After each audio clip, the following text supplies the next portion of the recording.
Mir, no, na mesto, zbor. Dober dan, spoštovane obiskovalke in obiskovalci. Hvala za vaš prihod in obisk predsedniške palače. To je potem, ko lani razmere niso omogočile, da bi ob tem dnevu skupaj praznovali dan samostojnosti in enotnosti, morda en znak, da se stvari vendarle popravljajo, čeprav imamo glede razvoja bolezni še vedno skrbi in smo se vsi dolžni obnašati odgovorno in skupnimi močmi upajmo, bomo to bolezen tudi premagali.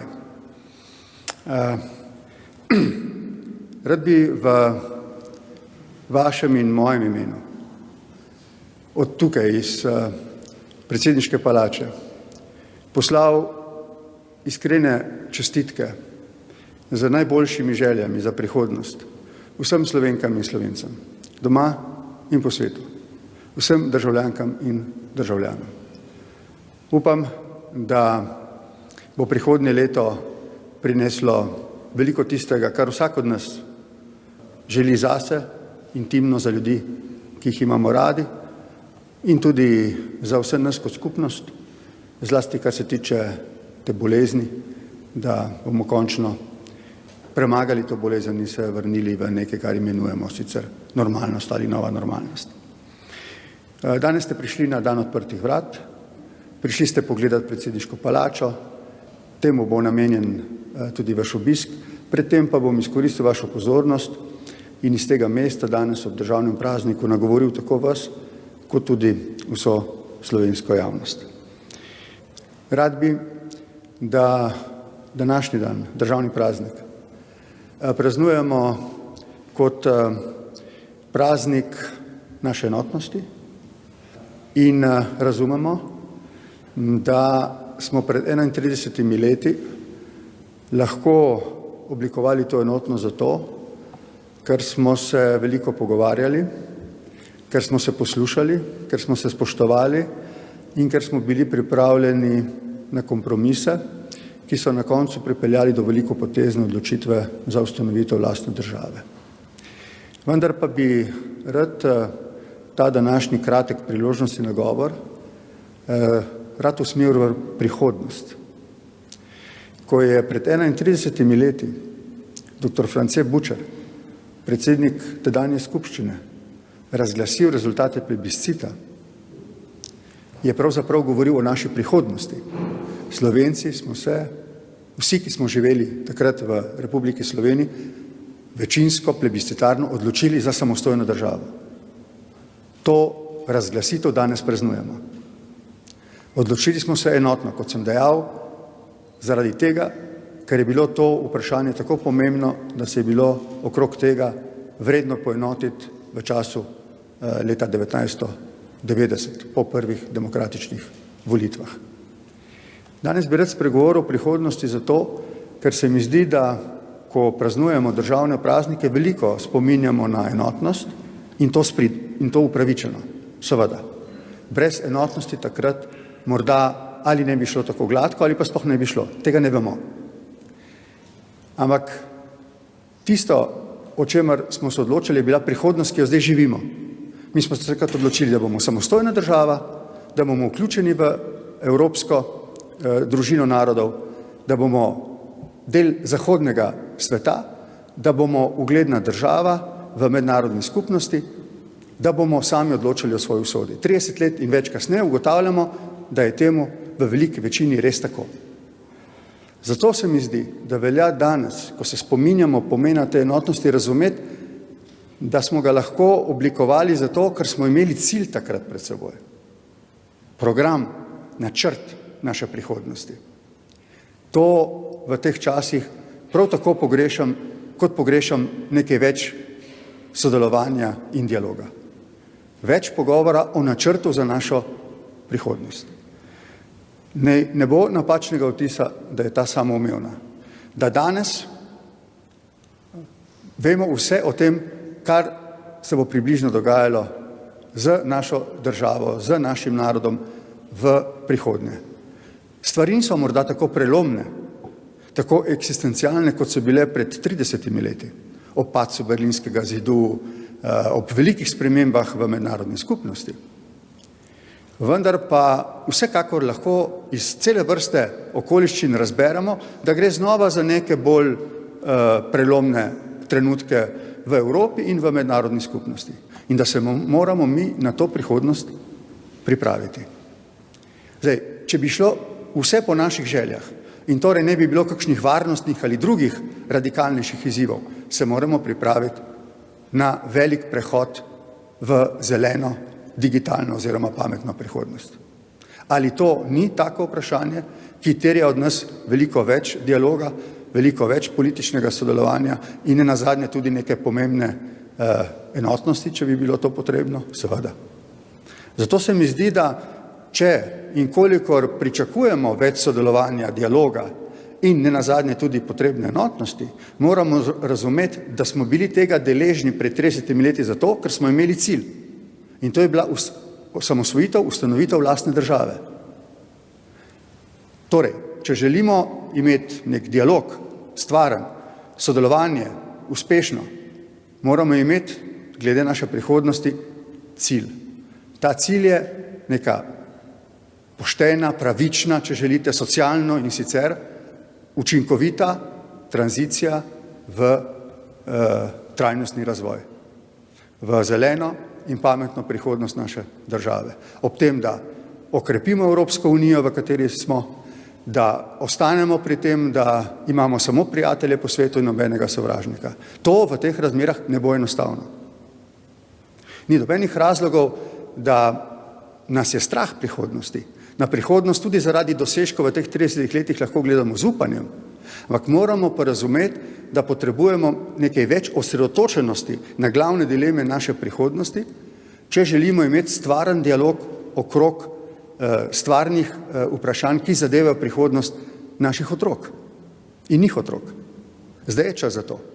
Torej, ko slavimo danes dan samostojnosti in enotnosti, slavimo pogumno odločitev Slovencev, in to enotno, vseh naših ljudi, za samostojno državo. To je bila takrat zelo radikalna odločitev. Morda tako pomembne in radikalne ne bo nikoli več v prihodnosti, upajmo. Morda zaradi tega tudi ne bo potrebno take enotnosti, kot je bila takrat. Ampak če smo pred 31 leti imeli tako jasen cilj, kaj želimo mi kot narod in država doseči, potem se nam zdaj 30 in več let kasneje zastavlja enaka naloga, da kot narod in država vendarle formuliramo neke temeljne cilje za našo prihodnost. Mislim, da je, seveda tudi zaradi bolezni, covida, tega premalo. Da mora biti tega več. Morda bo tega več v prihodnjem letu, ko imamo super volilno leto in se bomo morali glede nekaterih vprašanj v prihodnosti bolj izrekati. Upam, da bo temu tako. Upam, da bo to leto prineslo neko kristalizacijo temeljnih ciljev, okrog katerih bomo v naslednjih letih oblikovali nekaj več sodelovanja in enotnosti, kot ga imamo danes.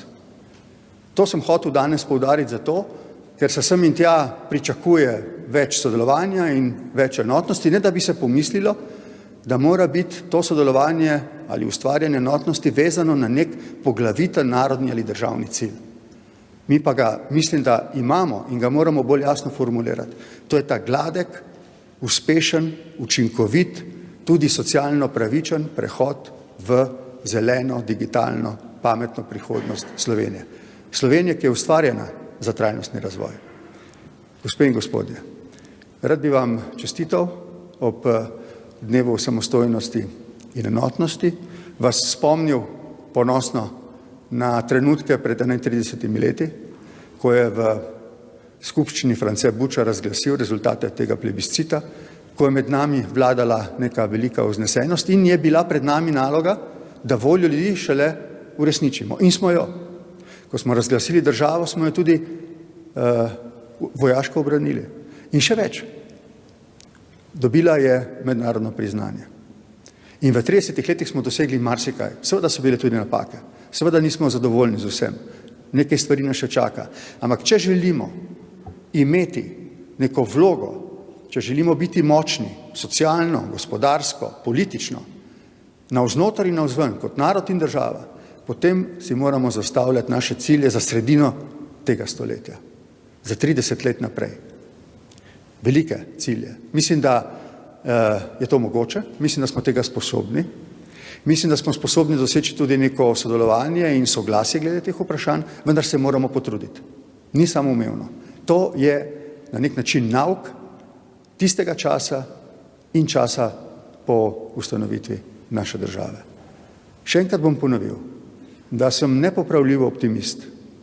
Menim, da tudi takrat, ko gredo stvari teže, kot bi si želeli, je v naši človeški moči, da rešimo probleme, da se potrudimo poiskati nekaj, kar nas povezuje, zato da poiščemo prave rešitve.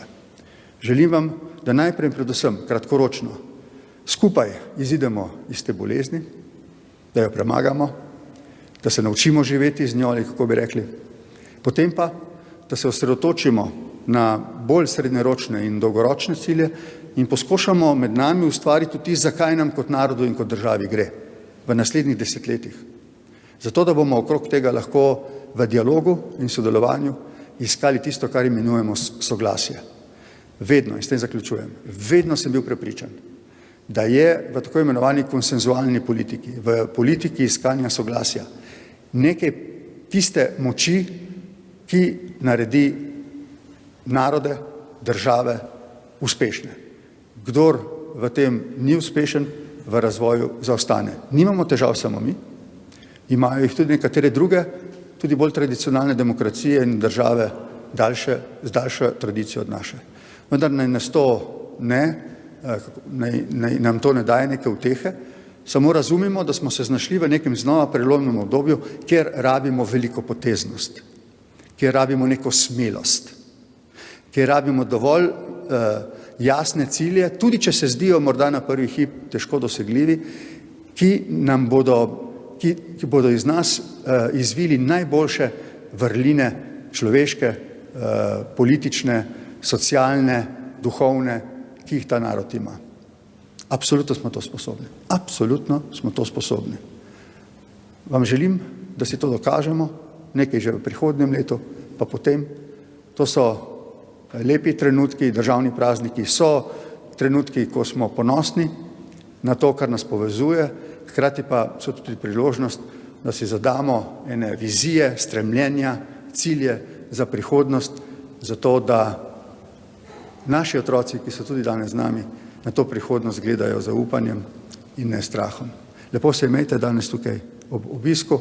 Mi se ponovno srečamo v moji pisarni. Zaradi razmer vas prosim, da pazite na vse ukrepe, ki splošno veljajo. Zaradi tega bo morda sprehod skozi predsedniško palačo potekal nekoliko bolj hitro, tudi v moji pisarni, ampak vse to samo za voljo zdravja. Drugače sem pa presrečen, da smo se znova videli tukaj in da lahko skupaj praznujemo. Hvala, ker ste prišli. Srečno.